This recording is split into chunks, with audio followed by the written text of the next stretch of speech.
বাঘ দূরে গিয়ে থেমে ভাবতে লাগল, আমি কি সত্যিই বোকা হলাম? তার চোখে আবার আগুন জ্বলে উঠল। সে বুঝল কিছু একটা ভুল হয়েছে। রাগে সে আবার জঙ্গলের দিকে ফিরে আসতে শুরু করল। আজ বাঁচা গেল। হঠাৎ দূর থেকে ভারী পায়ের শব্দ শুনে শিয়াল চমকে উঠল। এই শিয়াল, এবার আর বাঁচতে পারবি না। শিয়ালের মাথা দ্রুত কাজ করতে লাগলো, পালানোর পথ নেই।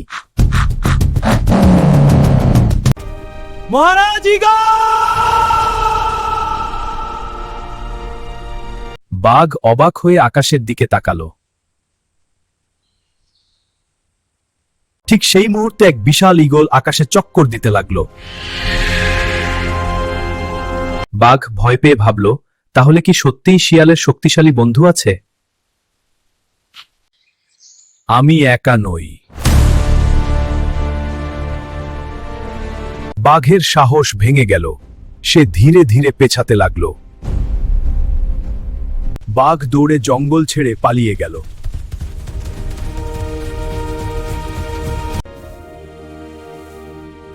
ধন্যবাদ বন্ধু।